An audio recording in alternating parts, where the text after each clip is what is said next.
alas 5 na. Papahinga na muna tayo. Ito, gumagawa tayo ng metal paring tube light. Itong ginawa natin dito ay yung layo niya 40. Yung taas naman niya guys ay 17. 17 cm. So yun, bukas papaliwanag natin guys kapag kabit natin dito ng boat. Dito, tapos muna tayo. Pahinga muna, alas 5 na.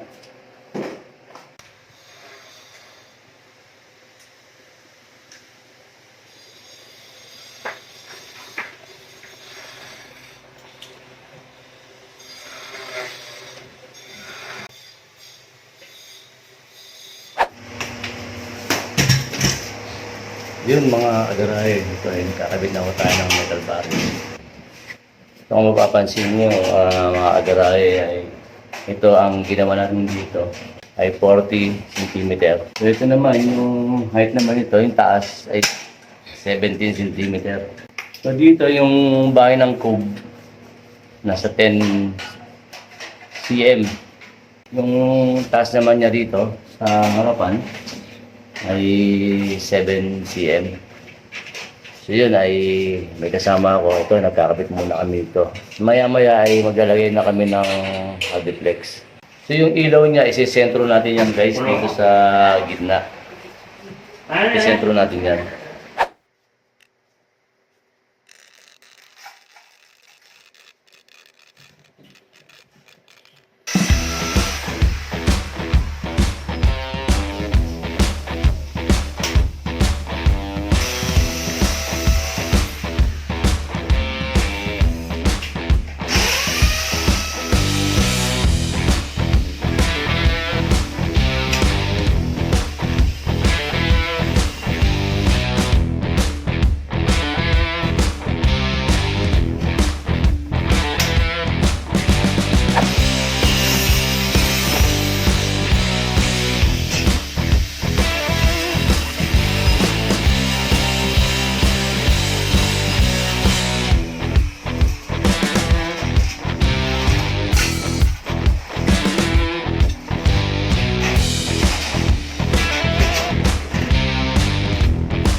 So yun guys, nangyari na ho natin yung ginawa nating cube light.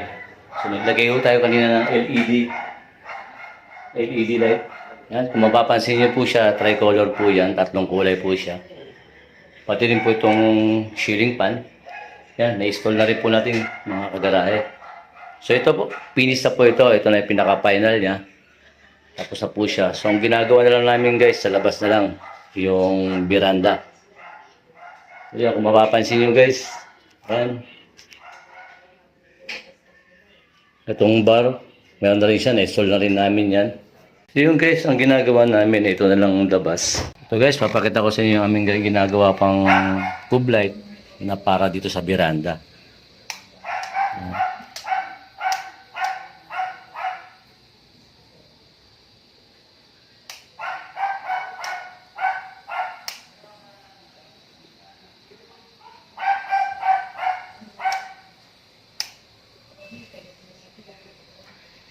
So bukas po namin lalagyan yan ng Hardiplex at pipinturahan namin. Papainal na namin bukas yan para okay na lahat guys. Kung mapapansin nyo, yan, pinis na po siya.